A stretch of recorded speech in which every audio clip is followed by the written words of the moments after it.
Ready, Judy? Good evening. Welcome to the regular city council meeting Tuesday, December 9th. May we have roll call, please? Councilmember Costa Junior, Here. Councilmember Fernez, Here. Councilmember Villegas, Here. Councilmember Hernandez. Here. And Mayor Julian.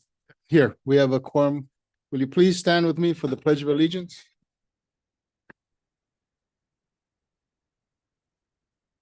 Ready? Begin. I pledge allegiance to the flag of the United States of America and to the republic for which it stands, one nation, under God, indivisible, liberty and justice for all.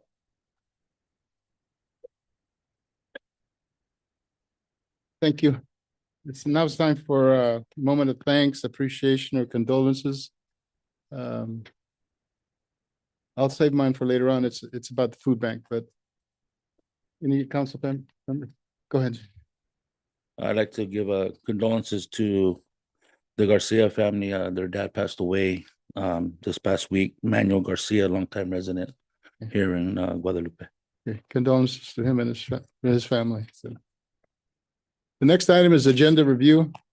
At this time, the city council will review the agenda to see if the noted order of business is okay. Is there anybody who wishes to change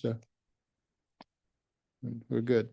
Next item is community participation. Each person will have limited to 3 minutes to speak on an item that's not on the agenda.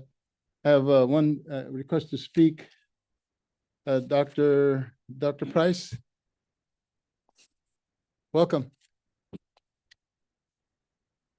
How many minutes do I have? How many do you need? 4. You got it. Okay. Thank you. Mayor Julian and City Council. My name is Dion Nielsen Price, and I'm the composer and co-producer of Behind Barbed Wire Redux, a glimpse into Central Coast Japanese American life in World War II. And I'm here to invite you and the community to the commemoration that will take place on January 23rd, 2026 in the Clark Center for Performing Arts in Arroyo Grande.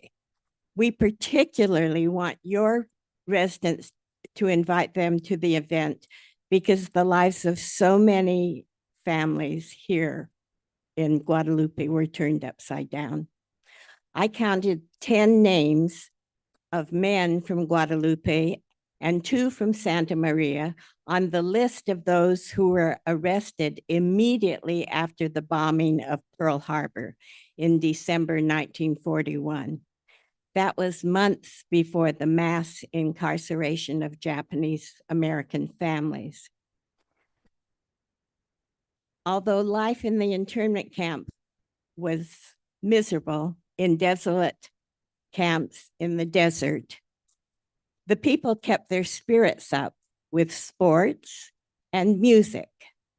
So in our multimedia commemoration, we have swing band, a big band playing swing music of the 1940s, and that was from my own era.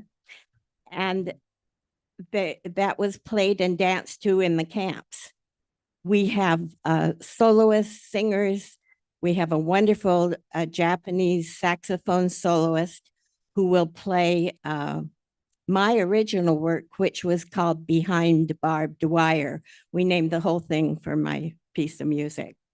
But we also have videos of Jim Gregory as the Central Coast historian, and he has a video called People of Honor, and he traces the history there. I think that the highlight will be the family stories told by a few of the many descendants of internees. And I think especially 1 or maybe 2 or possibly 3 with someone I just learned about tonight, elderly former internees who are still with us and will tell about their childhood times in the camp. Jim Gregory, the historian, is going to tell a story about a Guadalupe hero. His name was Makato Yoshihara, who was a medic in the US Army. And that's something that was not in the last one we did. The last one we did was last January, and it was sold out a week before the event. So a lot of people were disappointed. So if you are interested and like to come, we certainly would welcome you, but get your tickets early because I don't want you to be disappointed. If you can Google behind barbed wire redux, you have to say redux or the page is old. This is a community event, but we still have production costs. So we are also fundraising to cover those costs.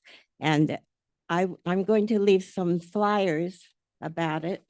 This is the flyer you can see on the table back there. And I'll leave a couple of forms for donations if any of you know a business or individuals who might like to donate. It's more than welcome. I could go on, but I think that's my 4 minutes. Do you, they're fine, but don't worry about the minutes. Do you have those names? Do you recall those names? Do you have them listed from the Guadalupe? I don't have them with me, Okay. but yes, I have the list. Okay, good. It was several years ago. Professor Russell Endo came to a library here in Guadalupe and gave a report about people who were arrested immediately that I got this list from. And we had all of his slides last January. But this time, we're not going to use his slides. Instead, we're going to have the story about Makato Yoshihara. Okay. So that will represent Guadalupe. So I hope you all come. See you in January. Thank you. Thank you. Any questions from? We're good. Thank you, ma'am. Thank you. The next item, anybody else out there have wished to speak on open item that's not on the agenda? I don't see any hands. So the next item is our ceremonial calendar. Oath of office, Jeremiah Spenlove, Police Officer, Chief Cash. And his family can come up if they want to take pictures. Yeah.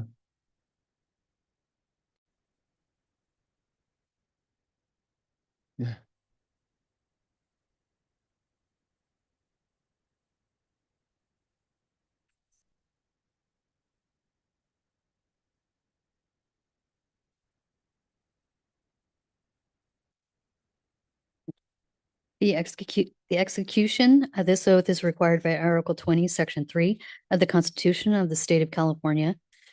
Please repeat after me. I, Jeremiah Spenlove, raise your hand, do solemnly swear or affirm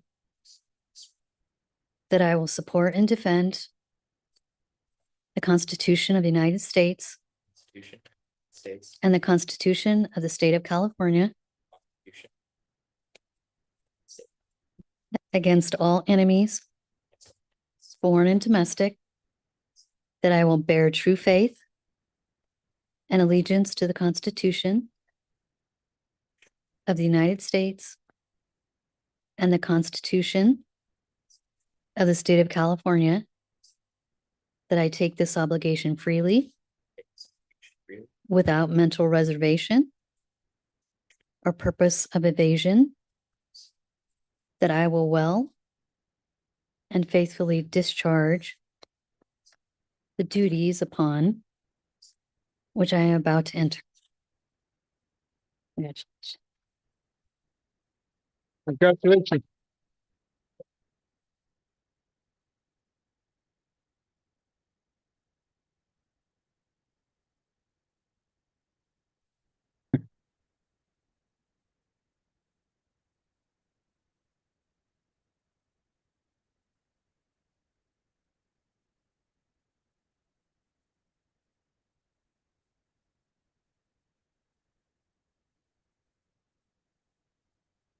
All right.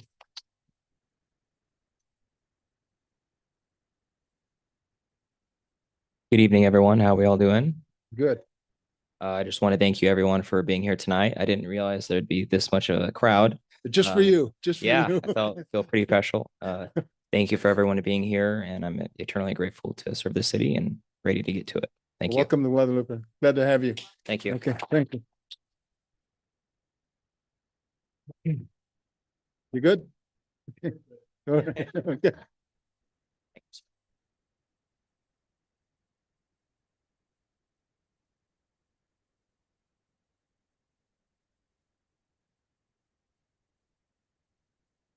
Our next ceremonial calendar is a proclamation regarding recognizing the Guadalupe Bulldogs cheer.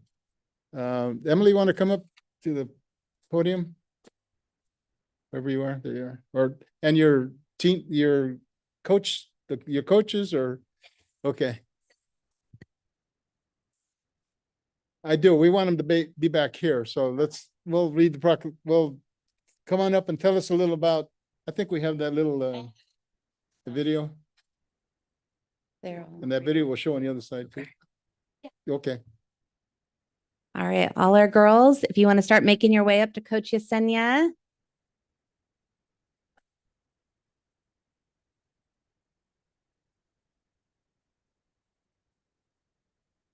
Keep coming all the way back here.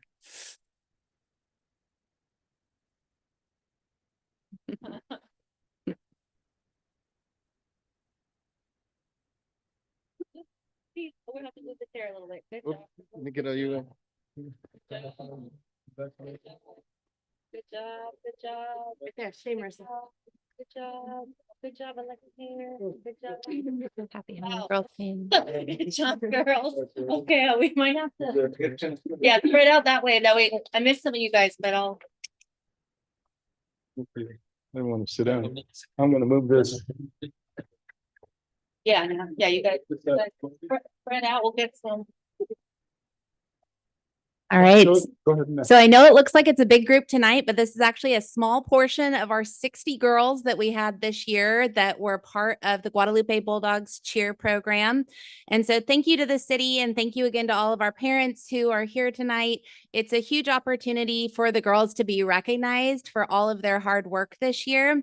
And initially, we wanted to be able to come and just have the opportunity to share a little bit about our big win that we had about almost a month ago at our Central Coast Cheer Expo. So this is a great opportunity for the 12 chapters that are across the Central Coast to come together and really showcase what is your program doing. And one of the top honors, that is the top honor that was started last year in 2024, was the ability to win the Spirit Award. And that award, all of the directors across the Central Coast look at what chapter has the most spirit, the most dedication, the ability to really showcase your program. And out of all 12 chapters, it was very special for Guadalupe to be recognized as the top chapter. And so we got that amazing trophy. It's huge. It's usually sitting in my living room right now, but we brought it in here tonight. And so just wanted to thank the city for recognizing the girls and not only their win at the expo, but just what an amazing season they had. We practice 2 days a week and then we have a game every single Saturday. So it is a huge commitment running from July all the way through November. And so today, I'm very thankful for the opportunity to have the proclamation that captures some of our accomplishments read.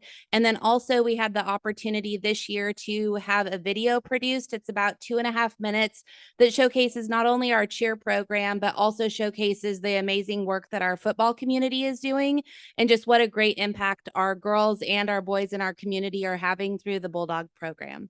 So thank you, everyone, and I'll turn it over to you, Mayor. Family, come up and take pictures. So don't come on up. Yeah, don't be shy. Yes. 'Cause you're- And one of the great things this year, not only did we bring home the Spirit Award, but we also brought home top fans. So these are some of our top fans that were here at not only the expo, but at a lot of our games. And so thank you for being here tonight again, fans. Excuse my back. Recognizing the Guadalupe Bulldogs cheer. Whereas the team, coaches, parents, and family members serve as examples of hard work and team spirit to achieve success both on and off the field. And whereas the Guadalupe Bulldogs cheer is very enthusiastic amazing and crowd-pleasing manner, highlighting their team's hours of preparation to perfect their cheer skills. And whereas the exceptional cheer team leadership and the cheer team's cheers shine before all spectators, parents, and team players. And whereas the Guadalupe Bulldogs cheer program has earned top honors as the Central Coast Youth Cheer Spirit Award winners, exemplifying excellence in teamwork, leadership, and community pride. And whereas the unwavering support of the Guadalupe community has been recognized through the Top Fans Award, celebrating the unmatched enthusiasm, loyalty, and positive energy of Bulldogs supporters. And whereas the accomplishments of the athletes, coaches, families, and fans reflect the strength, unity, and vibrant community of the city of Guadalupe. Now therefore it be resolved by the virtue of authority vested in me as mayor, I take this opportunity to express our sincere recognition to the Guadalupe Bulldogs cheer. I here set my hand and cause the seal of Guadalupe, California to be affixed on this 9th day of December 2025. So congratulations to all of you. You want to hand them out? Sure. Coach is gonna help me hand it out. Where's your, what? Oh, okay. Okay, good. Let me get sit down.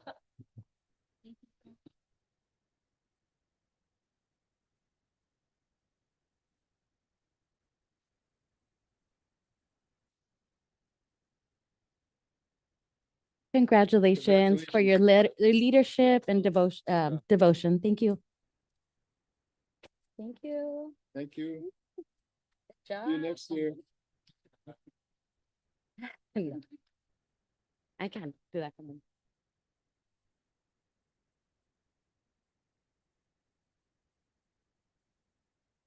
Yes, let them sit down wherever they're gonna be.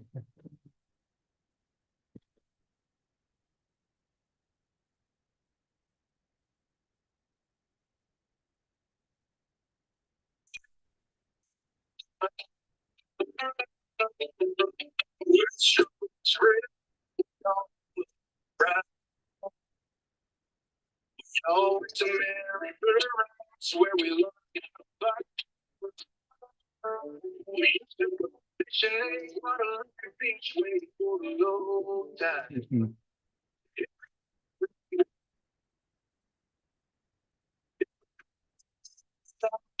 We're just a bunch of kids riding our bikes, living life so free. Shouting, great, growing up.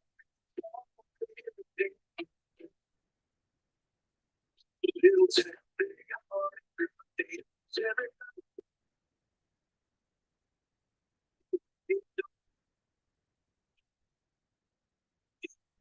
every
we're very proud of the kids, the football team, the parents, and the community for supporting the cheer team. So congratulations to you all. You're gonna leave the trophy here? Oh, she's taking it. Okay. Look, come again. You wanna leave it here? Okay. Okay. You don't trust us, huh? Okay. Okay. Oh, yeah, no kidding. Congratulations to you. Yeah. Thank you. It takes a leader to do that, Thank you. so. Hi, girls and family, parents. Yeah, it is. Okay. We'll go to item 7, consent calendar. The following items are presented for the council approval without discussion, a single agenda item. Is there a council person that wishes to pull an item for discussion? Yeah, I'd like to pull B, the warrants. B? Is that B? Yeah. Yes. Anybody else wish to pull an item? Do we have a motion to approve the balance of the consent calendar? I'll make a motion to approve the balance of the consent calendar. I'll second it. All those, any discussion? All those in favor of the motion, say aye. Aye. All ayes. Item B, Ms. Villegas. I just have two questions and I'm not sure who they go to. I'll try Chief first. On page, I just don't want you to sleep. Page 5, at the very top, it says emergency equipment for 16,715. What is that for? It's just listed. It's a very brief description. Is this a PD unit? Oh, could you give me the number again? The amount?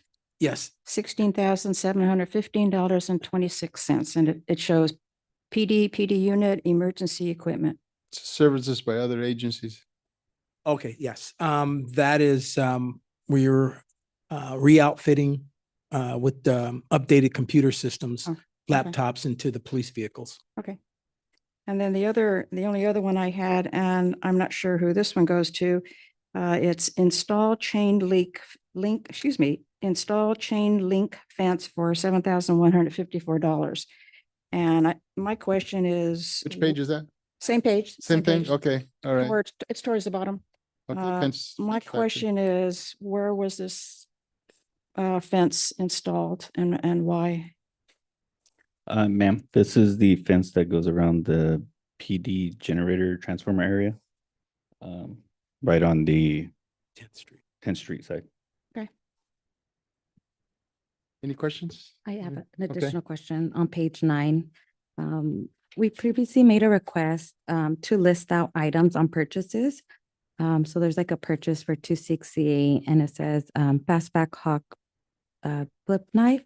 I'm hoping for future warrants, we list out all items that were made for purchase. So it doesn't seem like it's just one item for $268. It's total, I think it's. Page total. 9? So I met with finance and the issue with this is only so much will fit on that line. I So, recall that. I don't know if, I think we previously had this conversation and our previous finance director found out how you can like make a note somewhere. And I remember it being listed like paper clips, papers, etc. But that was a few months ago. okay, so for only specific invoices, you want a detailed report or all invoices? I just would hate to be having to call staff and then asking like, hey, Yeah. every time this warrant is out, I just would like it to be clear and transparent. What are we purchasing? Okay. Any other questions? Okay, Chief, on page 1, $8,636.64 for all-star fire equipment for a aluminum back frame with parachute.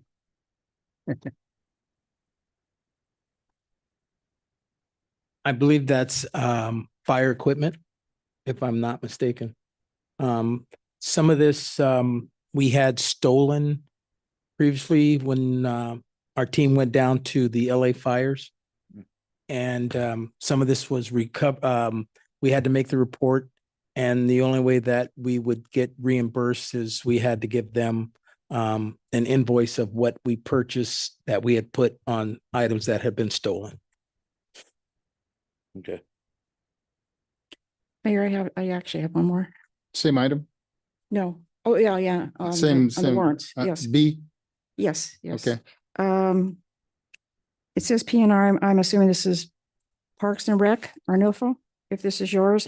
This is on page 2 towards the bottom. It's not a large amount, $165.28, but the description says roasting sticks. What are roasting sticks? We purchased, well, it was combined with portable bonfire. And we got roasting sticks to go with it. So it'll be utilized at this weekend as well as ongoing outdoor activities, but we're gonna have s'mores for the public. So we'll have a bonfire out there at our holiday market. And yeah, so the sticks themselves were about $11. The rest is for the portable it's a propane bonfire pit. Okay. Thanks. Okay. Any other questions on that, on item B? Is there a motion to approve item B? I'll make a motion to approve item B. Is there a second? I'll second. Any discussion? All those in favor of the motion say aye. Aye. All ayes, okay, thank you. We'll go to item 8, management reports, interim city administrator. Mr. Trujillo. All right. Good evening, Mayor, council members, staff, community members. If you don't mind, can I start with the public works and then work You in? can start any way you want, Okay. sir. So an update for the speed bumps. We finally got them in. So they will be installing starting on Monday. And that'll take care of the 5 that are still aggressive. And that'll break them more approachable and decent. Make people Um, happy, huh? Yeah, hopefully, but still provide, a little bit of safety. Sure. We still are waiting for the traffic signals, the crosswalk signals to come in. So when those come in, we'll start the install on that. Let's see, everything else is pretty much business as usual. We did have emergency water leak over at Leroy Park. It actually broke twice. Once was an actual water line, the second time was irrigation. So we did have to devote a lot of resources to that. And then we did do a repair for the pedestrian signal over at the Masatanis, crosswalk right there, Masatanis and Lobos. And then we are currently working with A to Z Bus. They are the company that we got our electric transit van from that we transferred to Santa Maria. So we're working the process to get that transferred over to Santa Maria for the smart service. For the SCADA repairs, we're just about done. We're currently awaiting iTech to bring in the computer to install, and then the software can be loaded, and then we can begin utilizing SCADA the way it's supposed to be done. Last week, they did testing on the receivers at all the wells and everything, and all that stuff was working great. So that's all we're waiting on, and then hopefully next month we'll have the staff report to conclude the service. Everything else seems to be going as normal. That's all I have for the public works report. Any questions on that one? Go ahead, yeah. David, on the traffic, those lights, cross traffic lights, you said the last time one is going to be near the cemetery on Guad and was that one? Correct. Right. The one that's ordered. And Yes. where's the second one? I thought you said it was going to be on 166 and Obispo, but there's one there already. No. Okay. So we were going to add one, just bigger flashers. Oh, bigger. Okay. but they turned out to not be actually, they were quite expensive. So we can in the future, but So the one you're talking about then is at, by the cemetery? correct. Okay, gotcha. Thanks. Okay. And then, so the admin report, we got an update that the multifamily housing market received a 20% increase in funding for loans. So that's a good thing. We met with HDL today. They're a company doing kind of like our property tax review and things like that. And they kind of went over growth for the city. And we had a 3.9% growth citywide with a 4% increase in home value. So that's looking good. And then we're also working with HDL for the cannabis study on whether or not to make an ordinance or continue with the cannabis tax that we have. Locally, the average right now is 5.8%. We're at 6% with a 1.5% community benefit fund. So maybe depending on how you guys feel, maybe work with Phil and maybe just move forward with an ordinance at this time. Just because we do have data supporting the local averages. So maybe find a happy medium or however council decides to move forward on that process. And then let's see. So we are in talks right now with Enterprise. They have a kind of like a lease to own program for fleet. And what that does is it would increase our ability to move with California's Cal Green program, converting, X amount of vehicles per year that we got from the 3CE study over to EV, or even just going with in-kind vehicles, depending on the vehicle, police vehicle, emergency service vehicles, whatnot. But currently, it seems like a very good option because the city doesn't necessarily have a process in place to fund future vehicle purchases. It seems like in the past, a lot of vehicle refreshes have been through grants, things like ARPA and things like that, aren't sustainable long term, Right. because they are kind of hit and miss, depending on how grants fall. So of course, there's going to be a cost. It would be a monthly cost, like a normal lease. It would include maintenance, different things like that. Currently working with them to create like a presentation to bring to council, so that you guys can actually get correct answers for your questions instead of just what I'm kind of jotting down as I talk to them. And it's not something that has to be the full fleet. It could be partial fleet, and then become all inclusive later on. It doesn't have to be a full replacement right away. It could be onesie, twosies, whatever the case may be. But an added benefit is they offload vehicles for us. So we no longer have to go through auctions or Craigslist or all these different posting sites. And they're a Sourcewell distributor. So we also don't have to get bids. So that kind of locks everything in there. Next month, Tom will be doing a capital campaign update. I think he's scheduled for the second council meeting in January, the 27th. So he'll be giving the update on that. Right now, he's doing a lot of reconciliation with all his invoices and all the invoices, past invoices for the theater. So that's on the move as well. We did receive 6 applicants for the oversight committee. So I think that's enough to move forward, right? Yeah. So we can move forward with that. It would be my recommendation to hold off on that, just because there has been movement in city staff.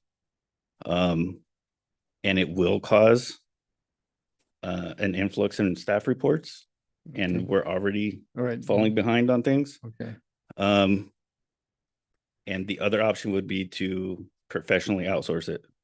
That would be like the worst case scenario, I guess, because it will cost Will cost money, money yeah, for the city. yeah. So we can wait. But if you guys would be okay with kind of postponing that at least until, because construction is starting next month, and we could start to kind of get things Didn't we going. already decide we want to move forward with that though, as a council? I mean, with the oversight committee? Yes, we, that he isn't saying, Mr. Trio wasn't saying that we weren't going to do it. We were just, he was asking for a little leeway, but I do think we can move forward with the appointment process. If there's 6 applicants, we need one person's not going to be appointed, so you'll need to choose the 5 that will be on, and then we can discuss the implementation date for the oversight at that meeting, because you can't make that decision right now. It wasn't on the agenda. Okay, So so we we're can- gonna move forward with what we'd already decided in a previous meeting, is that correct? We're going to move forward with the appointment process. Great, sounds great, thank you. And that concludes my report. Okay. If there's any questions. I noticed that one of the things that regarding our county environmental licensing of our kitchens. And I know that we have this one here, the auditorium kitchen, the vets building, and also the senior center. And I think you mentioned that the senior center was permitted, the permit expired. And then I think you mentioned that that's going is Yes, sir. The city hall, the senior center have been completed and approved. Veterans Hall is awaiting reinspection. okay. And then there's a name change too with the veterans thing, so. Yeah, it had to get a management name put on it. Right. That was, the prior one was not existent anymore. Right, exactly. Yeah. Okay, all right. Any questions of David? All right. Oops. Okay, next item is Director of Public Safety, Chief Cash. Thank you, Mr. Mayor, council, staff, and our community members and those at home. Just a quick rundown of some of the things we've had for public safety. This morning, attended the ribbon cutting for the Fire Regional Communication Center in Santa Barbara. Something that been working on with all the fire chiefs for the last 3 to 4 years. We pulled away from Santa Maria Communication Dispatch Center. So for us, we have 2 communication centers that we work with. The Santa Maria for law enforcement dispatch center, and the Regional Dispatch Center in Santa Barbara for our fire department and emergency medical services. Just got back from Shop with the Cop. That was in Walmart in Santa Maria. The Boys and Girls Club, they had 50 Guadalupe youngsters that were selected to be able to spend $125 to go shopping at Walmart. It was great, kind of going through there and helping the young man I had, 12 years old. He made sure to, before he got anything for himself, he got something for his 2-year-old sister, got something Cool. for his older sister, and got something for his mom. And then he got a pair of pants and a shirt. So, and then his sister was there. I didn't know. And so he gifted his sister while we were all there in the store. It was really good. So that's something that we're going to try to make sure that we're a part of all the time. I'm just going to briefly, because I'll leave the majority of this to Councilperson Hernandez, but we both attended the 1805, that house. That billionaire's house was absolutely amazing. The art, that's a different story. But I think she can give a better handle. I think you'll be the better to spotlight. It was there to raise funds for first responders for mental wellness. And that was pretty much one of the first times I kind of went off on this on 101. And I thought pretty much all the houses were pretty much right there off of the 101. But we went up in the hills, and it's a whole nother world that we found in this underground house. you have it's had a cement dome, and we had to walk across bridges to get into the interior of the house. And it was nothing but art on the walls of each room. Completely amazing. And the view, I think that was a couple million just for the view. But it was very successful. We got a lot of responses back, and I appreciate the council person to let me work the room. So I got the billionaire who owns the house, and we're going to be setting up something soon. I told him about Guadalupe, and so he's excited. And then we have another couple who knew the Reagans and rode horses. I go, yeah, we have horses here. We got a rodeo. So they're excited.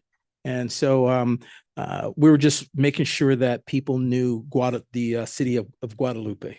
And I think we were very successful in making that happen.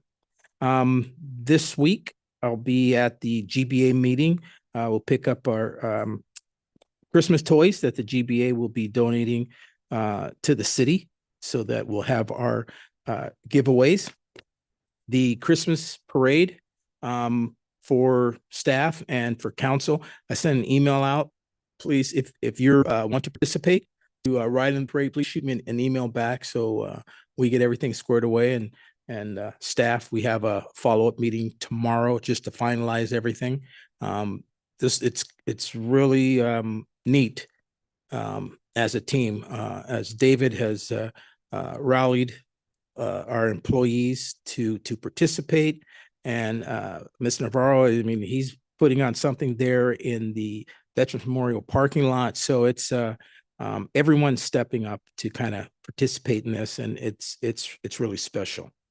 For the traditional fire candy giveaway on Christmas, we have all that as far as the candy, but the one thing that we're doing, to try to do something a little different.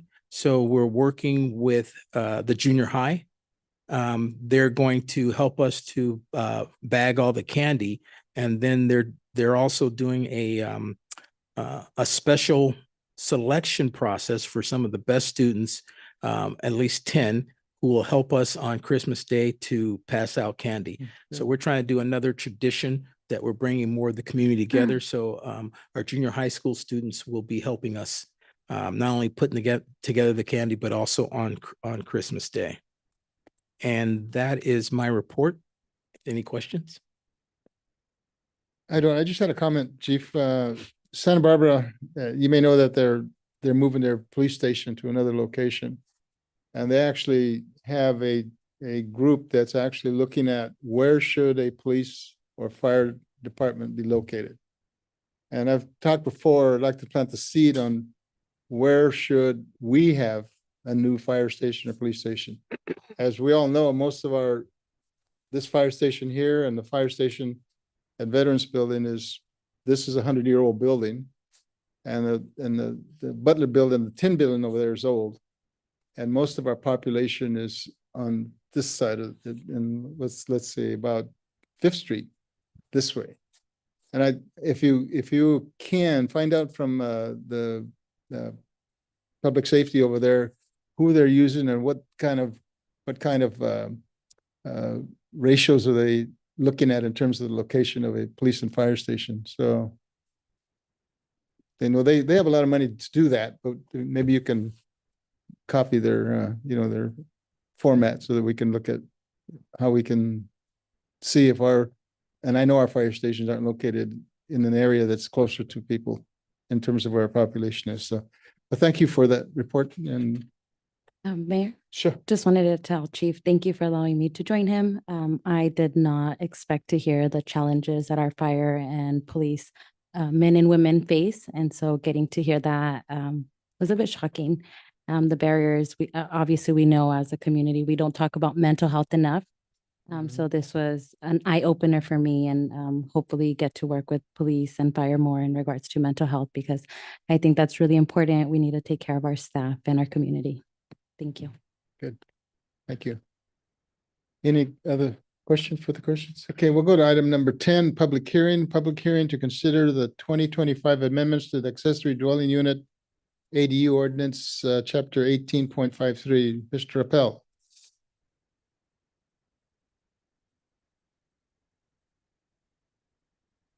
AKA Larry. Traveling man. There you go. Mr. Mayor, council members, for the last few years, we've been bringing annual ADU updates to you around the end of the year. And each year, the state seems to be taking away more of our local authority in the processing of the ADUs and the JADUs. So there have been further amendments this year, in particular, AB 1154 and SB 543.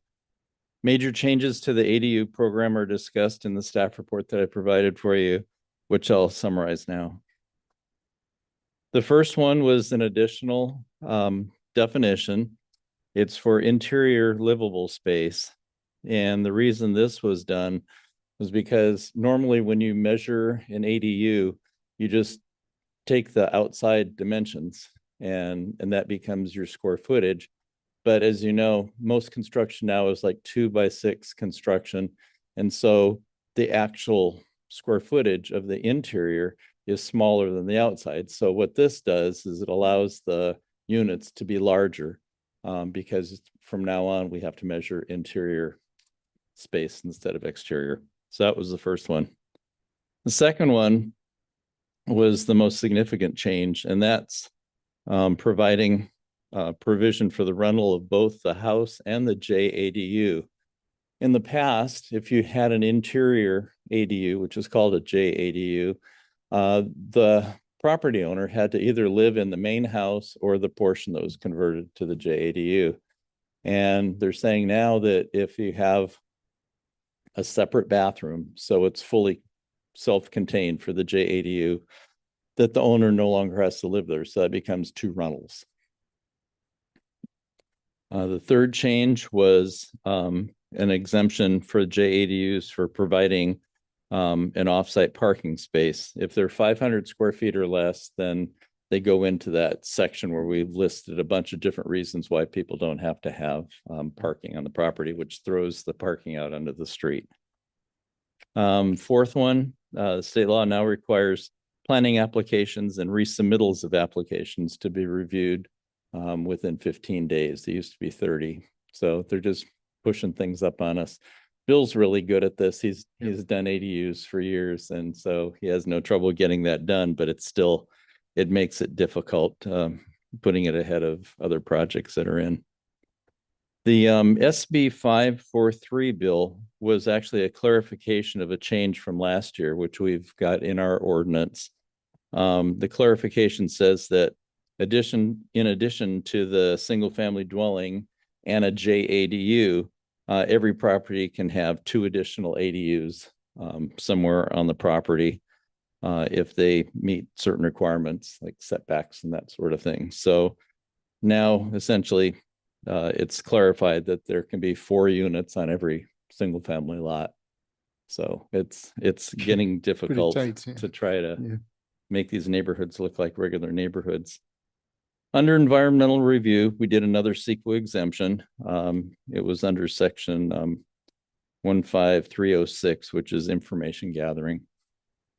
So if the first reading is approved tonight, second reading will be scheduled for January 13th. And we have a recommendation to conduct this public hearing, approve the notice of exemption, and introduce by title only and waive the first reading of the ordinance, and then continue the hearing to January 13th. And if all of this happens, then our ordinance would be effective February 12th, 26. Okay, thank you. Any questions? Any questions so far? So at 6:50, we'll open it to public hearing. Is there anyone in the public that wishes to address this particular topic? If not, then at 7:51, and we'll close the public hearing. Is there a motion to receive the presentation from staff? We did the public hearing and introduced by title only and waive the first reading of ordinance 2025-525 and continue the hearing of ordinance until January 13th, 2026 for second reading and adoption. I will make a motion on that. Is there a second? I'll second. Any discussion? We have roll call, please. Councilmember Costa Junior, Aye. Councilmember Fernez, Aye. Councilmember Villegas, Aye. Councilmember Hernandez, Aye. and Mayor Julian. Aye, all ayes. Thank you, Larry. Okay. Okay, the next item, item 11 is public hearing to receive community input for the Community Development Block Grant CDBG Bridging Generations Senior and Youth Community Enrichment Program. I said Mr. Rosas, our grant writers, administrator. Good evening.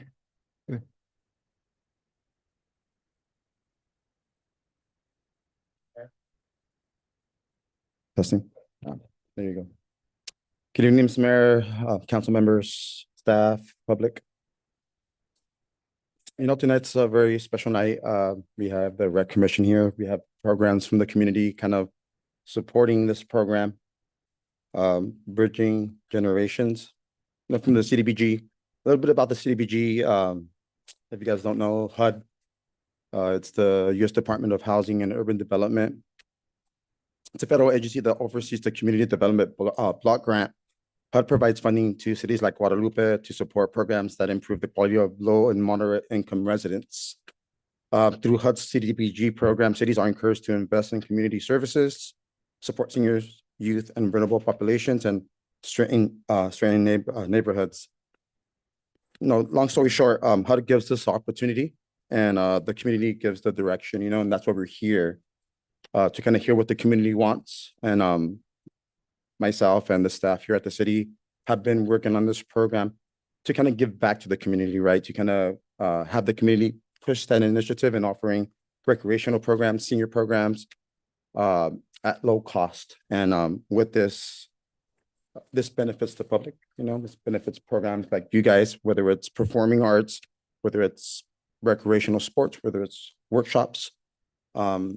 This program caters to them in the funding side, and they keep the initiative going. You know, there are some needs that the public wants to see regarding the recreational and afar, and our job is to cater to that as a city. So I want to open up the public hearing and kind of hear their side, you know, and what they want. I open it up, not you. I'm just kidding. But we will. Thank you. But first of all, I have a question. What are the parameters in terms of this funding? I think ultimately, as I mentioned, and as me and Arnulfo were kind of talking about, our goal really here is not to, how should I say it, in simplest terms, it's really not to replace the recreation department. It's only to enhance it. And by doing what, kind of serving the community and having the community kind of go ahead and offer their programs, their, I don't know, workshops. And our job is to really kind of oversee that and grow together. I think the only way to really build the community is getting them involved, you know? So I think that's our aim as a city, is to kind of try something new. And you know, there's, of course, it's a strong senior and youth community enrichment. Mhm. Parameters, that's what I'm asking. What parameters in terms of enrichment? Is it? You know, I think the title is kind of vague. It's really open to not just the seniors, not just the youth. I think as a community in whole, I think once we start presenting this program, aside from getting the ideas that the community wants, it's kind of letting you guys know that this program is kind of catered to everybody and not just one age group. Yeah. Is there a timeline for the submission of a grant? It is actually. We are kind of pushing forward. I know this allocated funds was random. You know, there was funds that the CDBG got a hold of and is kind of offering it to cities like ours, you know, and we do have a deadline. That's February. What is the deadline? February 1st. Okay, I have a question. sure. The funds that, I just want to make sure I understand exactly what's going on. Mhm. You're looking to to get a grant for this particular group of things, which you've listed as being Mhm. senior fitness, youth sports, art, music, cultural workshops, literacy classes for seniors and youth, correct? We're looking to get a grant for that, is that, and you want to see what the community would like the grant to be used for? Correct. I think we're kind of wanting to hear programs alike to And kind then, of share that information to you guys. Our job really is to kind of apply for this grant and offer that incentive to groups like them to kind of fund their initiative and offering programs alike in the community, which is Guadalupe.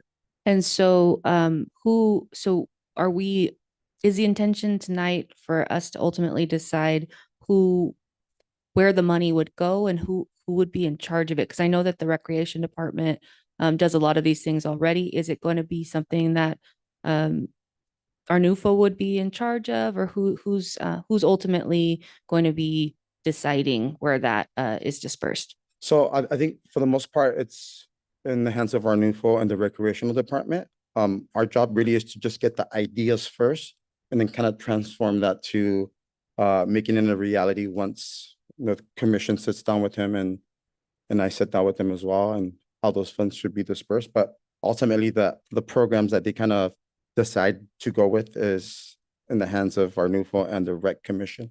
Okay, so we're just trying to get a pulse from the community on what they'd like some Correct. potential funds to be used Yeah. for in that kind of recreational realm. Is that correct? Yeah, that's 100% correct, you Got know, it. and it's, again, an example would be kind of funding the cheer team, for example, and offering, I don't know, a free class to cheerleaders or performing arts, et cetera, you know? So again, that lies on the hands of our NUFO and the community. Reverse that, the rec commission. But we do, as we kind of progress, look for someone to kind of handle all that, you know, and we are looking to partner up with a recreation provider to kind of take that job for us and kind of alleviate all the work that we're kind of facing right now as a city. So they could go ahead and cater to that. Is there a dollar amount that we are looking to receive, or is there a dollar amount? I don't see anything particular. Yeah, as we kind of get on to the next step of this discussion, there is a maximum amount of $50,000. So that's a pool that we have to kind of offer to programs. Yeah. Okay, thank you. Is there a match? Do you know? No match. That's Okay. money provided from the federal government. Okay. All right, then any questions of him before we open up the public? Thank you. This sounds like a great opportunity, hearing from the community. What are their needs? I think always as council, we have ideas, but hearing from our community is super important. So thank you. Yeah, again, it's something new that we're trying. We've done senior programs year out, and we're fortunate to kind of have the state send over the AAA program to kind of provide those meals for us. So at the end of the day, it's a win-win for everybody. So When would Yeah. be the award date if this grant was to be received? When would government agencies find that out? as soon as June. Okay, Yeah. thank you. Sure, please. Just a clarification, and maybe Whitney asked a question and you answered, and I'm still a little fuzzy. Is your intent tonight to have individuals in the audience who choose to speak on this program or what the needs are for their particular groups? Is it that and then getting the council's approval, and then you'll open it up to the community to get a wider view of what the needs are, or is it just tonight? I think tonight is kind of getting and grasping what the community wants, what the ideas that they're sharing would be a benefit to the community. So that's our first intention really here, is that we open up a hearing so we can know exactly what they want, you know, and the next step would really kind of be working as a city to kind of cater to those needs. And I think that's a CDBG requirement, public hearing, so that's why we're here. So no further questions, we'll open it up at 6:59 to public hearing. I have one individual so far, and you don't need to fill this out, but Mr. Garrett Matsura?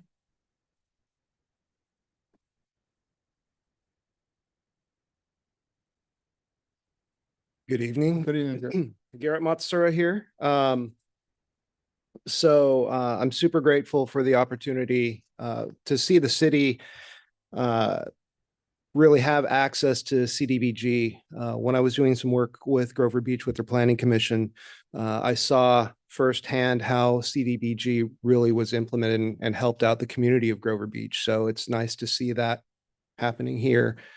50,000 is not a small amount, and knowing how many wonderful programs there are here in Guadalupe, it can go a long way to help a lot of things. And as we talk about youth enrichment, I'm up here tonight speaking on behalf of the Dunes Center. So I wanted to throw out to council and staff consideration of the Dunes Center for their education programs, which includes the Explore the Coast program. A lack of past funding opportunities has put some of these things at risk. And as you know, this program serves Guadalupe sixth graders and provides in-class curriculum as well as field trips. Your support for a CDBG funding allocation would allow for continued opportunities for our students through additional staffing and resource acquisition. So short and sweet tonight, but wanted to pass that on. Okay, thank you. Thank you. Anyone else? Please. Definitely getting my microphone time There you tonight. So I know I met everyone a few minutes ago or earlier this evening as a representative from the Guadalupe Bulldogs cheerleading program. I've been with that program for almost 5 years now, but additionally, I'm a Parks and Rec commissioner as well. So I wanted to provide some insight within those two roles, but additionally as a parent here in Guadalupe of a daughter that lives here as well. And so one of the things, not necessarily looking at a specific recommendation, but just a specific ask as we are looking at how are we allocating these potential funds, is really looking at there are so many incredible programs that are already in existence here in Guadalupe. I know Garrett mentioned the Dune Center, both junior high and elementary school. There's different soccer programs. Boys and Girls Club has been a phenomenal partner. Parks and Recreation, obviously a lot of that work that's going on. And so one of the things I did want to stress tonight was looking at not only what can we create here, but how can we look at the existing programs that are already in existence and better resource those programs that do have a long track record in serving our Guadalupe kids as well as seniors in our community and adults, just to ensure that we don't create programs that are duplicative of efforts that we already have ongoing, or as most of these organizations are very much running on volunteers and nonprofits, that we don't create additional stresses for those programs by bringing in additional programs that may compete with the population. And what I just wanted to stress was, let's look at what's in existence so this block grant could potentially be utilized to fill those seams and gaps that are currently in existence and serving our overall community, and making sure that we have a good handle on a needs assessment of where are the areas that we're currently lacking and how can we allocate this 50,000 if we were to receive it, to make sure that it goes to those programs for those communities that are not currently being served. So that is all that I have this evening, and I will turn it over to the next speaker. Thank you. Emily, are you asking for money for the Bulldogs cheer program? No. Just trying to really see, what we've seen sometimes happen in the past over the last several years from my perspective is that a new program will try to become in existence and then it automatically starts competing in some way, and not competing in a negative light, but competing. There's only so much money that families have to pay for registrations and things. And so when a new program comes in, if it is serving a similar community that's already being served, how that splits a population that is already small to include not only the athletes potentially, or the performing arts or the seniors, but also the volunteers that staff those as well. I know just thinking about $50,000, that would probably require a lot of volunteer time. Potentially it doesn't go super far as staff wages, but just making sure that we're not thinning our already slim volunteer pool that we have in our community. I know everyone here wears like 20 hats there, of many different things. So how can we make sure that they get that? But no money requested, although always accepted. Emily, Right. Thank you guys. I do have a question for you, Emily. If you had to advocate for one program that you think would benefit our youth since you work with them, could we hear that suggestion? Yeah, I think just really giving opportunities for youth to have exposure to programs and things that are even outside of our community as well. I think that that's something, if it's an opportunity, for example, for youth to potentially experience the PCPA or Santa Barbara Bowl, or even just going up and down the coast opportunities. I'm always amazed at how many kids that I interact with in my capacity, either as a rec commissioner or with the Bulldogs, that have had very little exposure to life outside of our community. And so I think anything that could enhance opportunities for kids to be able to do things that are beyond the scope of what sometimes our local families can be able to afford or resource, I think that would be incredible. Just getting them to start thinking about, maybe I do want to go into theater. And now that I've seen a PCPA performance, or I've gotten the opportunity to go somewhere, it's just opened the horizons for kids to be able to know more what that's out there in the community. And then in addition to the programming, I'm always going to really stress the importance of facilities. That's kind of been one of the big things I've talked about over the last several years as well. I think it's incredible to have programming, but when our facilities continue to lack the ability to adequately serve the children as well as adults in our community, it does become difficult to retain individuals that sign up for that. So specifically, Jack O'Connell, I know that's been a long discussion as well, trying to advocate for additional field funding out there. It gets really tricky, especially with the time change when you're out there and it's dark. It doesn't feel safe for anybody. Kids don't want to be out there. Adults don't want to be out there. So how can we look at our facilities to elevate the experience for our families as well? All right. Thank you. Thank you. Just a comment. Many, and Garrett knows a little bit about that. He had involvement with a nonprofit group that was to meet to talk about the services that they provided locally. And even pre-COVID, there was when the Guadalupe Sports Hall of Fame was starting to move on, bringing all the sports teams together to basically say, this is what we need in the way of a field. This is what we need in the way of money in a program, because there's a lot of competition for some of the limited resources here. And if everybody were together to say, okay, here's where we can go after, some resources for this particular program that's floundering. And you have the wrestling, you have the cheer team, you have the football team, you have the basketball team, the softball team, the baseball team. And Emily pointed out that, our kids have to go to Santa Maria softball. They have to go to Santa Maria to play, as opposed to being here. We have 8,000, almost 9,000 people here.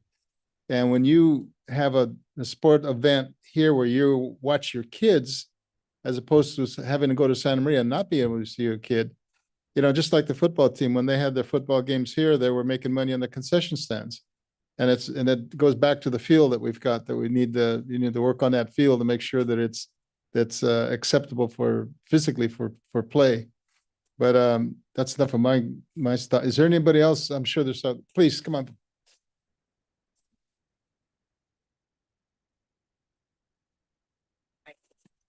Good evening, Mr. Mayor, council members, staff. I have a few suggestions for Mr. Rosas. As I was listening to his presentation, I think it would be worth our while to establish an asset map of what we have in this community.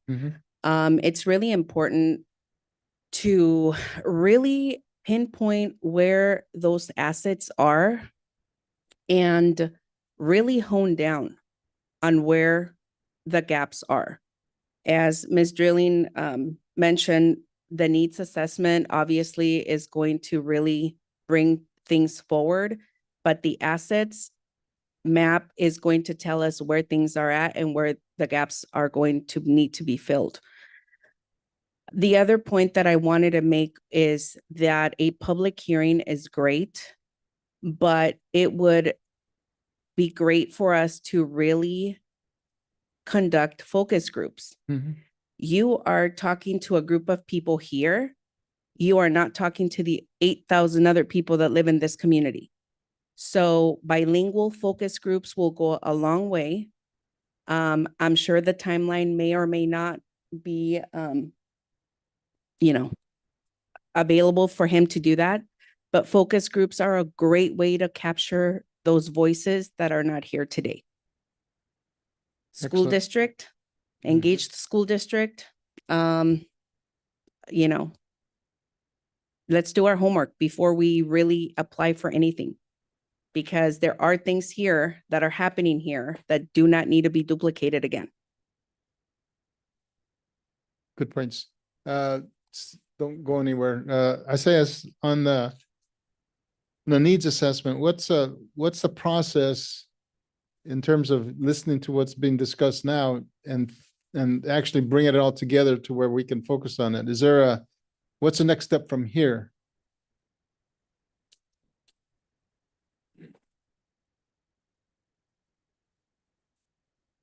So to answer that question is that there's a process to everything, you know, and I think ultimately the assessment starts now. And one of them is kind of holding this public hearing. After that, I go back to my desk, sit down with our NUFO, we come up with ways to kind of just reach out to the community and ask for more answers, right, regarding the programs that we kind of need to focus on. But this is a first step really to kind of hearing the public and what the needs are. Our job really, as we get back to the office, is kind of work on those needs. You have some really good points. This, you know, the asset map, the needs. So there's got to be a point, like the hub of wheel, that all this information can get to, and that's my concern. Is that you're going to ask for information, but where's it going to go to? Are you two going to be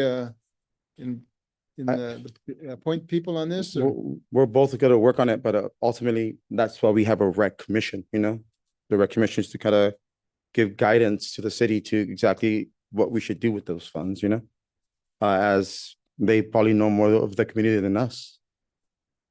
Well, I think you also mentioned the bilingual Spanish speaking, because a lot of individuals out there are perhaps do not want to come to a meeting like this. That's correct. And I think having that language access is really important.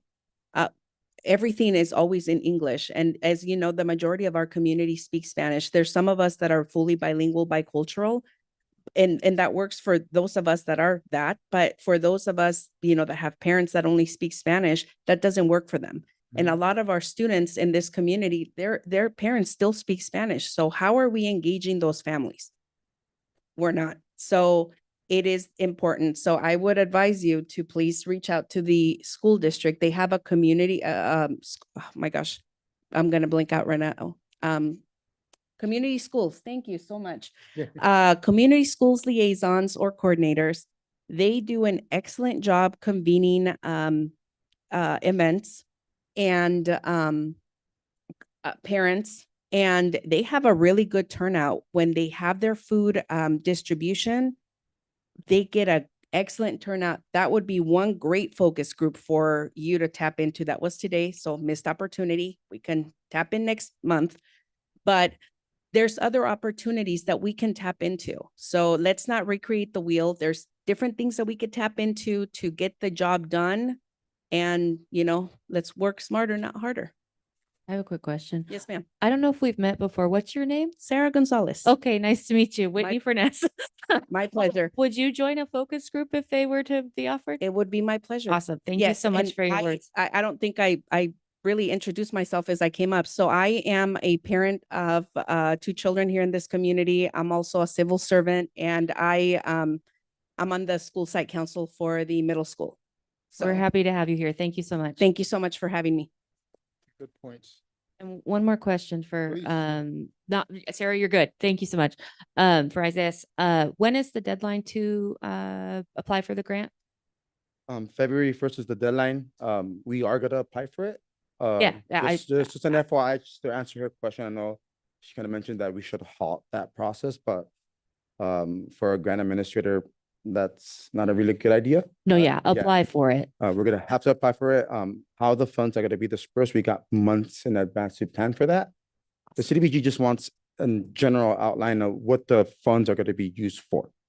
We don't have to name any organizations, although be convenient, but in this case, we're gonna use the recreational department as one of the heads to kind of oversee these programs.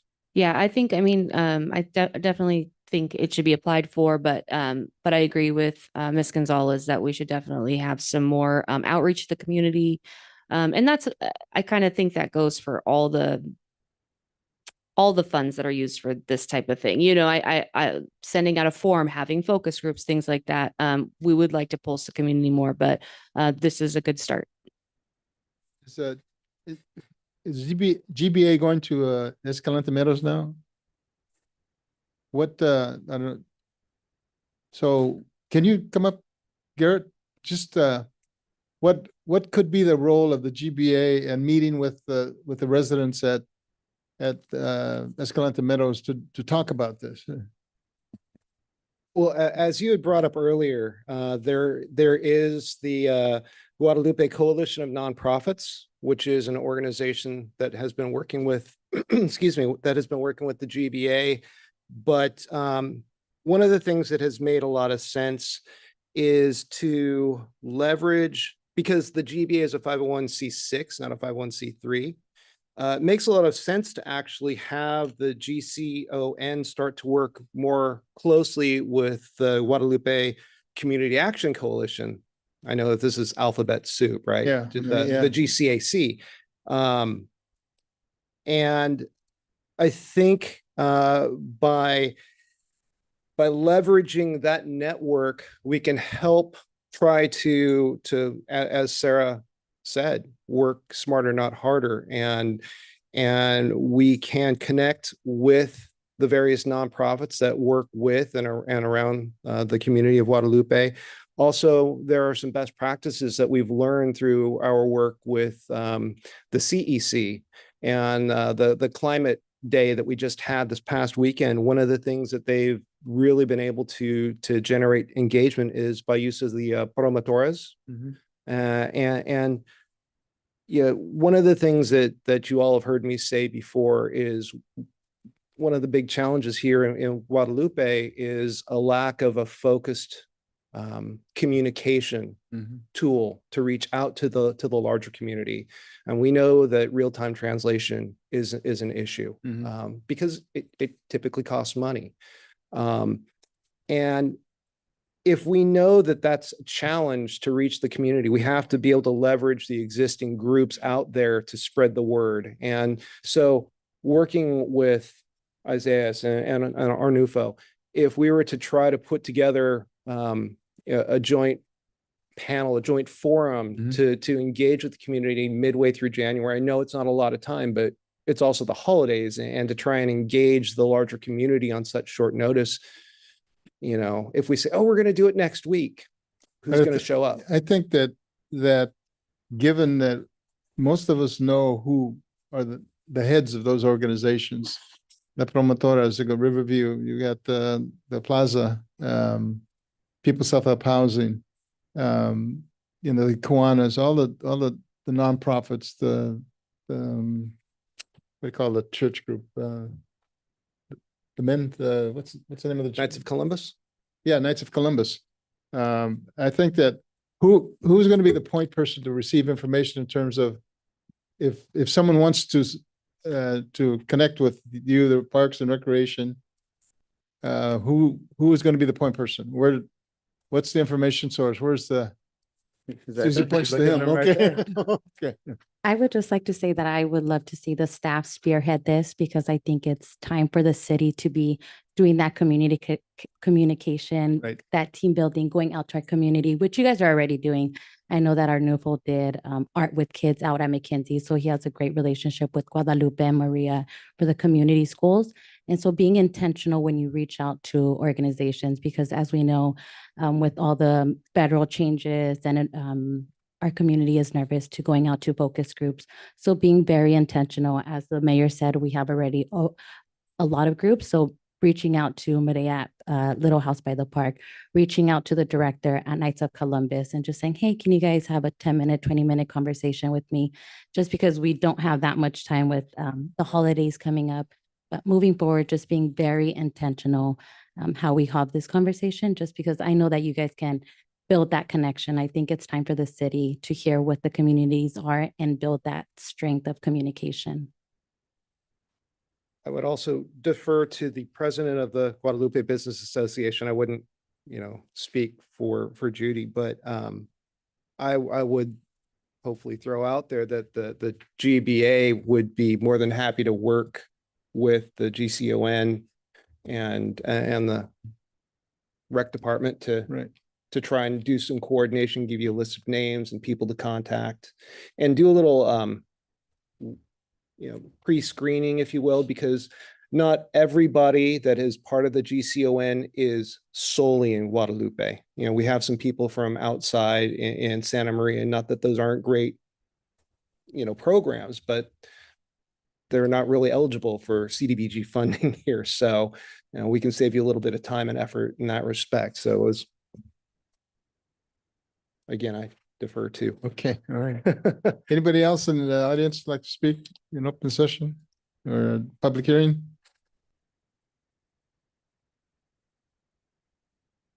How you doing? Good evening. My name is Cristobal Gonzalez.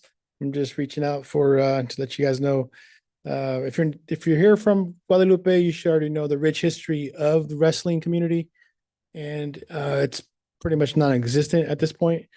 There are middle school wrestling that we have going on right now, but I think a few wrestling mats, would go a long way. They run between $5,000 to $10,000 each. If you were to invest in a really good one, it'll last several years. The first year we had middle school wrestling, we had approximately about 50 wrestlers on the mat, and it was really crowded. We had to borrow wrestling mats from Rigetti High School. So this community is in dire need of wrestling mats, wrestling equipment, and also a rich history in baseball. Baseball is missing here. A lot of our kids have to travel all the way to Santa Maria to play baseball for West Side or South Side. But yeah, those two for me, in my opinion, are in dire need in this community. Good points. It's this evening's sports news from Cal Poly. They showed the Cal Poly's the women's volleyball team is in they beat USC, and they had a couple of the San Luis High Tiger girls watching that game. And there's a volleyball program here. There's the youth volleyball that, given a visit to watch one of those games, it will do a lot for someone individual. So how can people contact whoever Arnulfo or give us your contact information. So you could come by the office here at the City Hall, or reach me. My office phone number is 805-356-3906. Okay, and slowly your email address. Get ready, y'all. A Navarro, NAVARRO @ci.guadalupe.ca.us. Okay. It's a long one. I Yeah, know. thank you.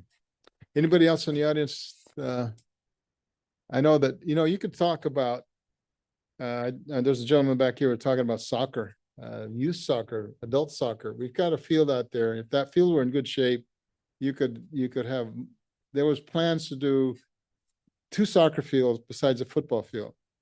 And of course, the Gophers, have done a job on it. And I think that as of the last couple of years, I think especially when the city took over the landscape, and I think it looks really good. The Gophers are another story.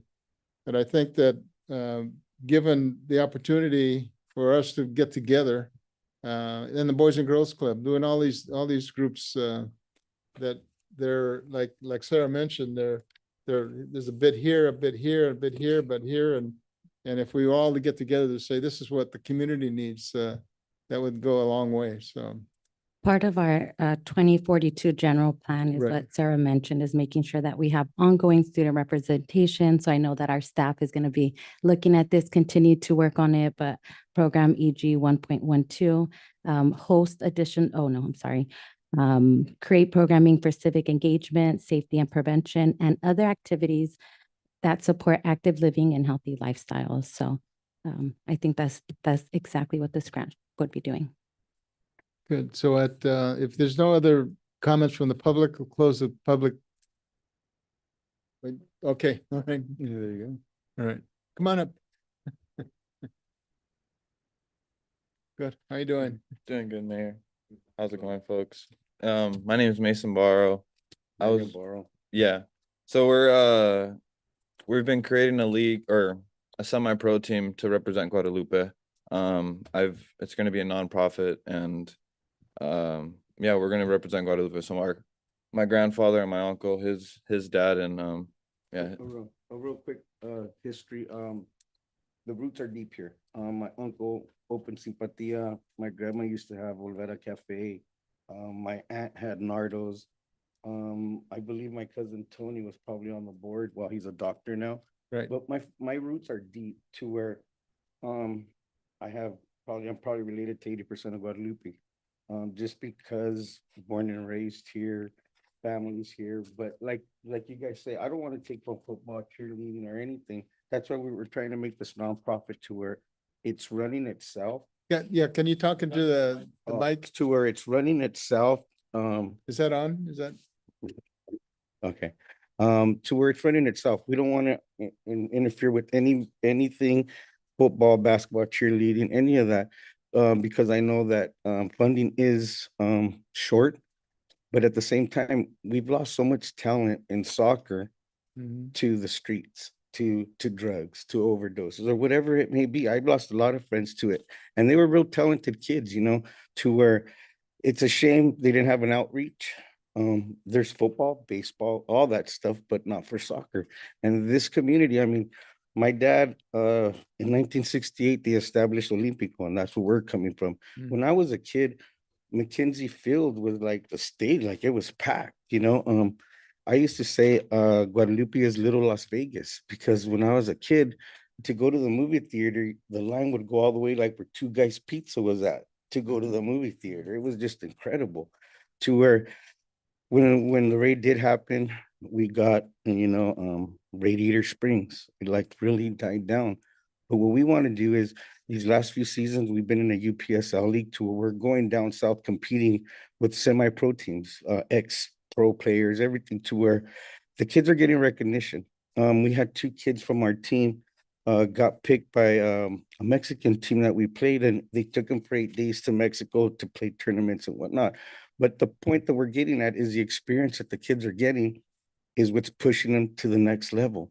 They're not giving up on their grades. They're not giving up on what they dream of, so we already got it formed. We're Deportivo Olímpico Guadalupe, California.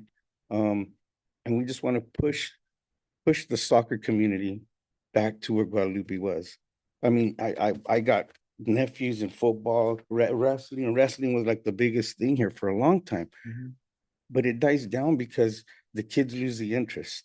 The kids see their friends doing other things. Oh, I'm going to do that.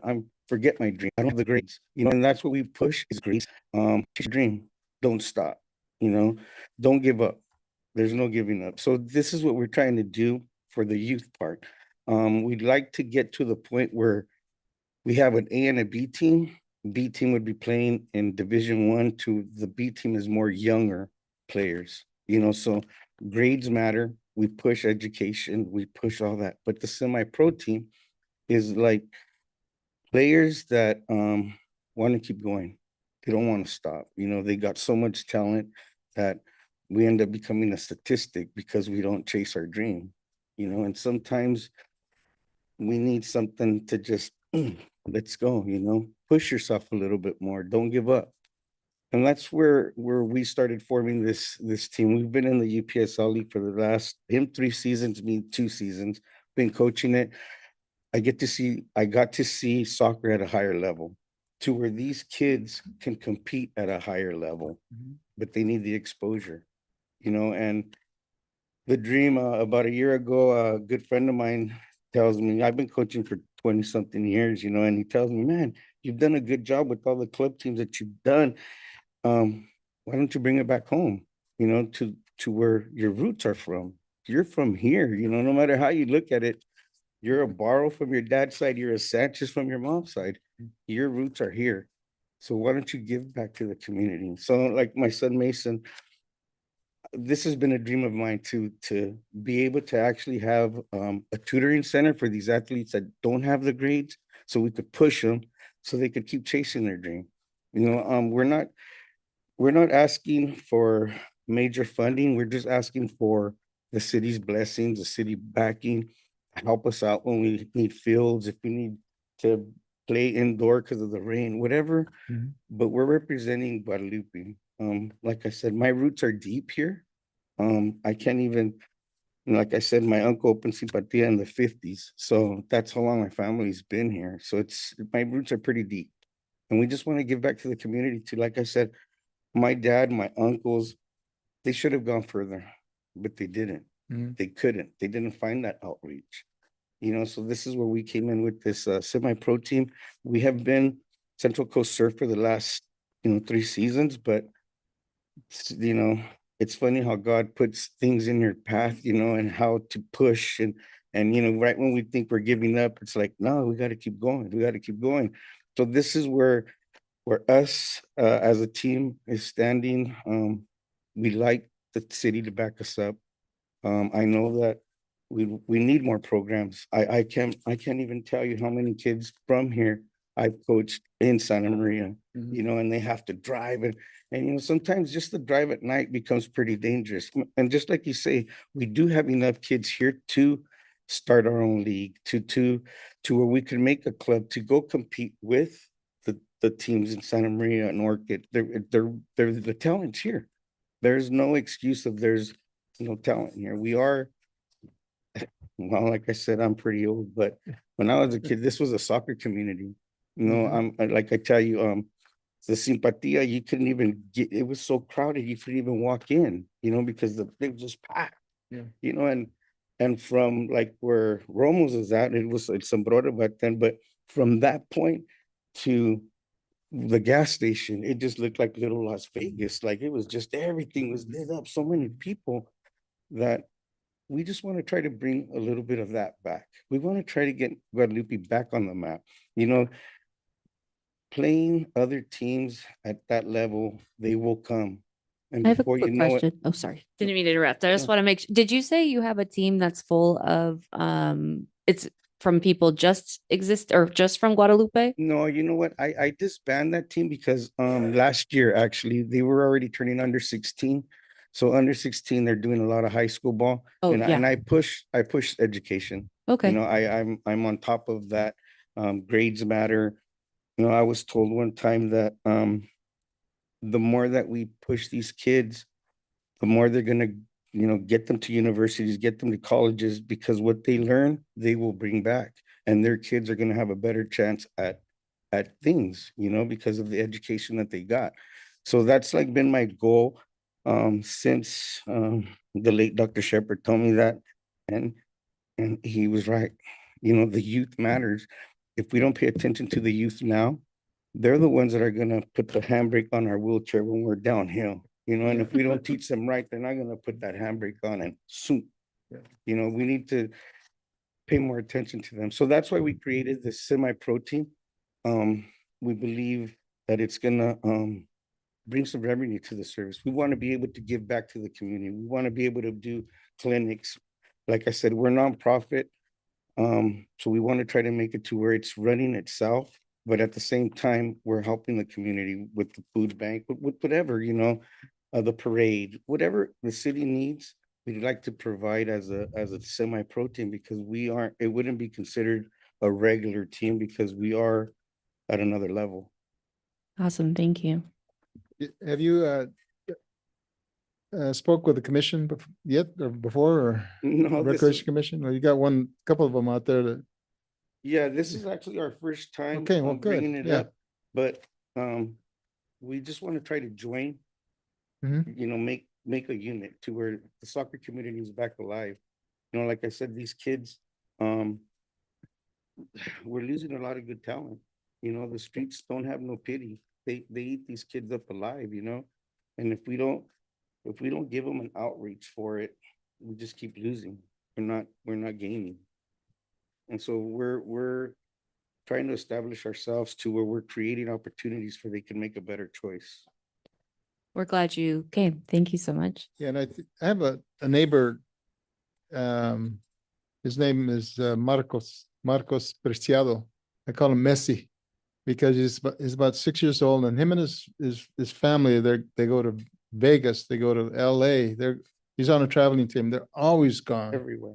and when they're little like that, they stay in school.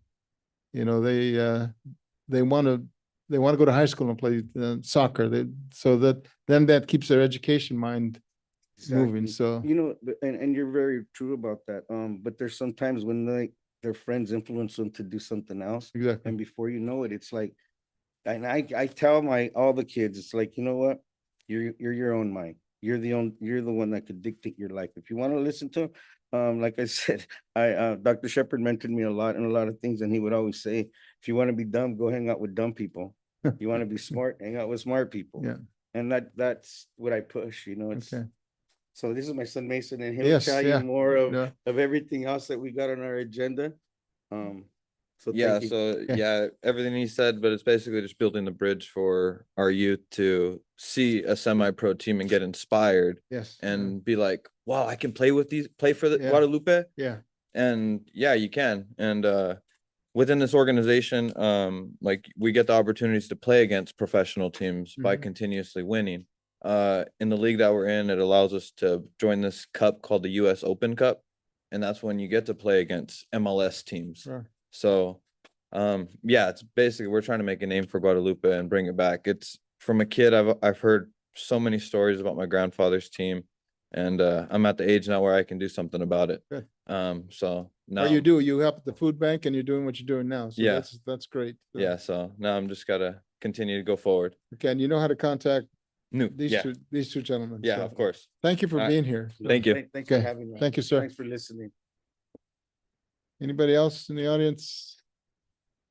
Michael's way back there. That's so we're gonna close this public hearing at, what is it, 7:37, 7:27, 37? Okay, got a glare there. Okay, we'll bring it back. So what do we need to do? We received, we conduct a public hearing, we direct staff to incorporate public input. So that's what we're asking Arnulfo and Isaias to do, to pick up what's going on, and also to start, hopefully people will get a hold of you folks to say, we want to meet, and then actually meet. So we know that there's organization out there, Latino organization, Mixteco organization here in town, that we need to hit up in terms of what do they need, like Sarah's mentioning, that it's hard for them to come to this, this type of forum, but we need to go to them. Prior to COVID, the chief and I and another council person and the city administrator, we would go to Riverview and meet with the folks there. And that really was taking off, and then COVID hit, and we couldn't do anything else. But I think this spurs our thought about what are we doing for the community. And there's 3,200 kids under the age of 18 in Guadalupe, 3,200. That's a lot of kids. And if they're not playing something, they're doing something else. So, yeah. So The Beautitude House with Tensi and Dennis is also a great person to contact if you guys want to do intentional outreach. They serve our mixed status families, and so that might be another option. Yeah, I think I'm in contact with them on a monthly basis, kind of figure out how they're doing and what help they need from the city.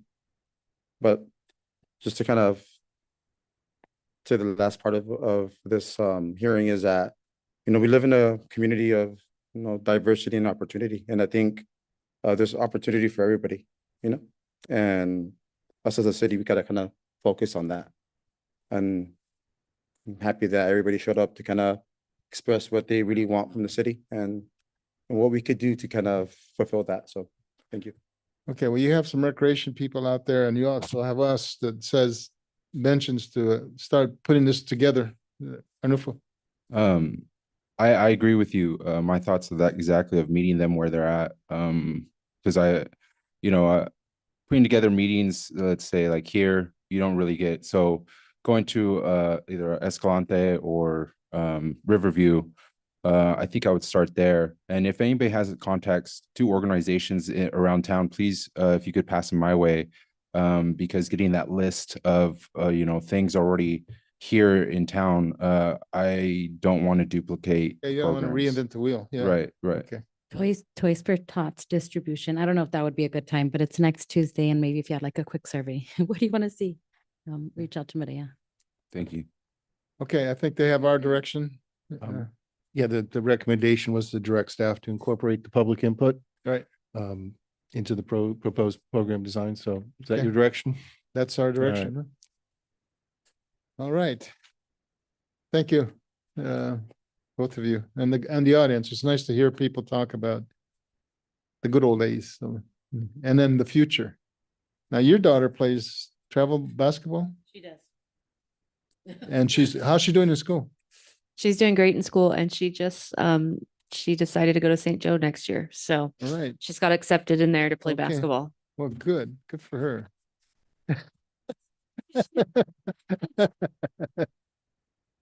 All right, item 12, future agenda items.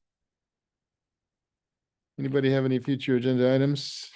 Will the City Hall repair project update be up on those upcoming? Yes, ma'am. We meet with them tomorrow, so that will be forthcoming. Okay, awesome.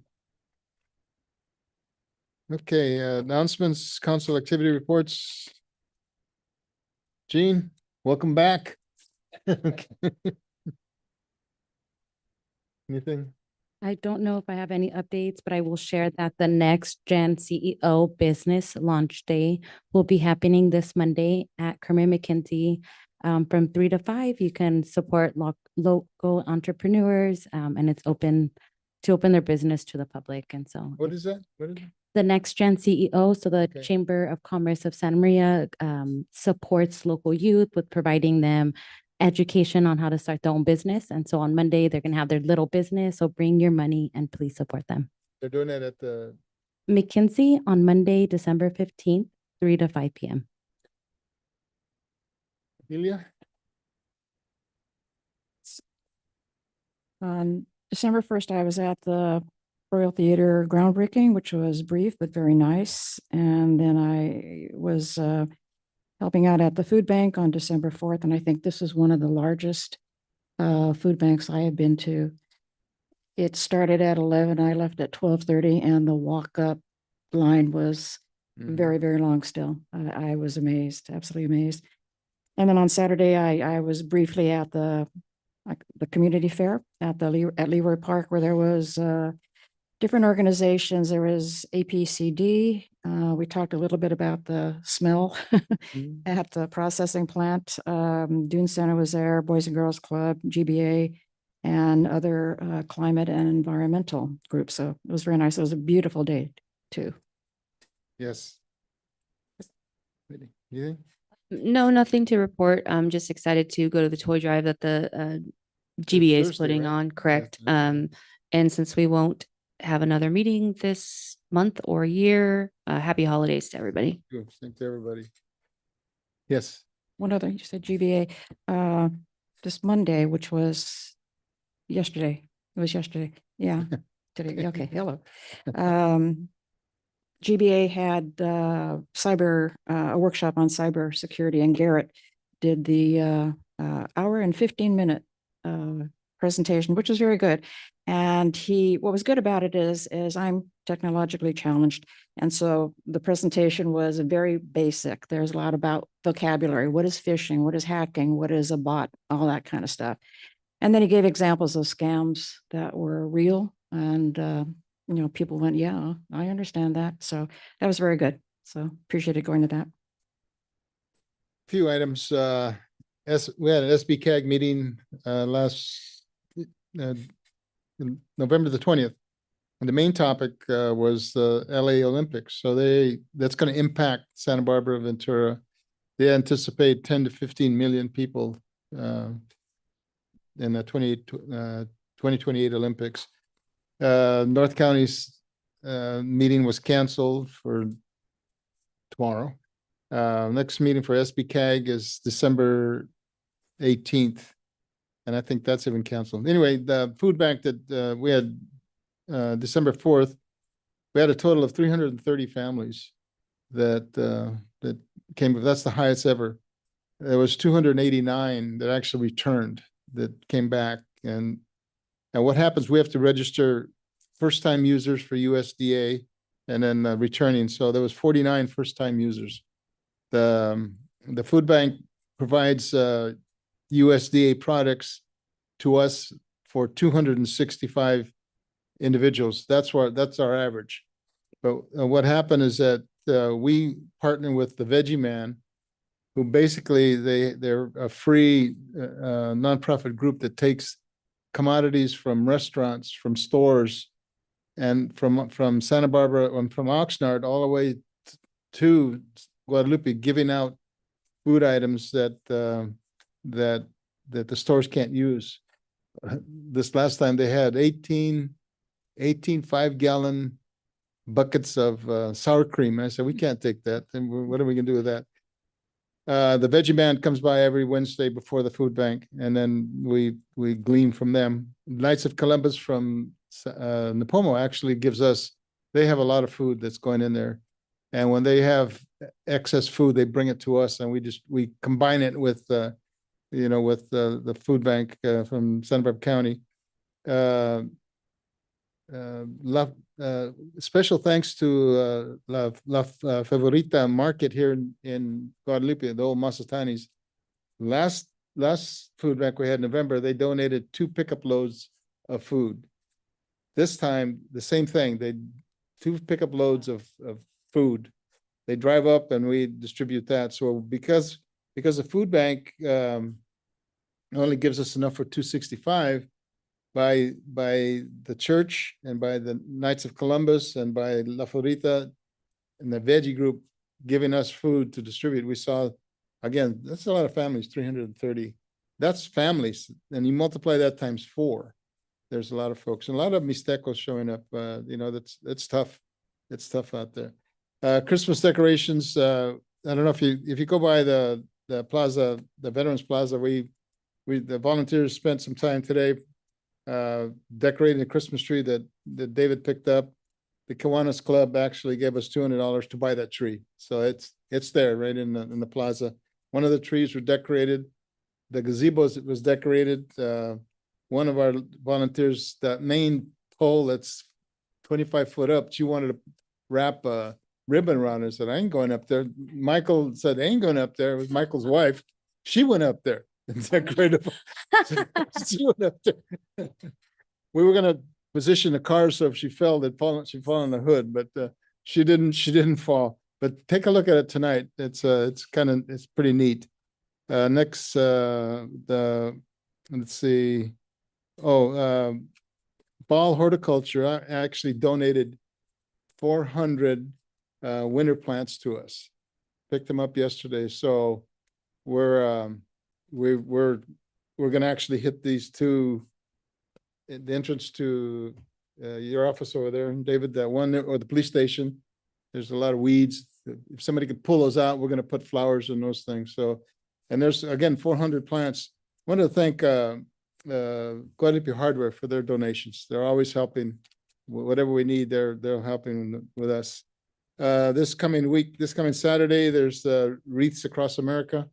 The boys and girls, the Girl Scouts of America will start the program at 11 o'clock at the cemetery, followed by the Vietnam Veterans of America 982. They'll start dispersing the wreaths, and those go to those veterans that are buried in that site. So that starts at 11 o'clock this coming Saturday, and Saturday we have the 6 o'clock is the parade. Okay, all right. Yes, ma'am.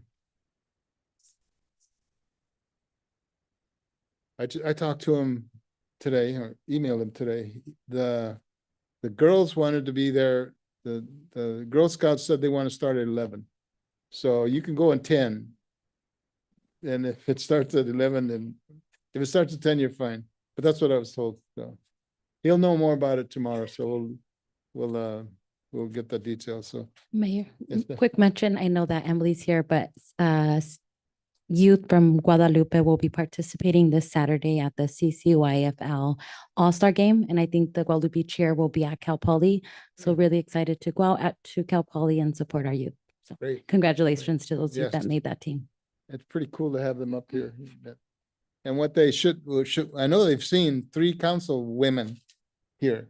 And that's, that does says a lot, you know, to those young ladies. So, no, let's see. Where are we?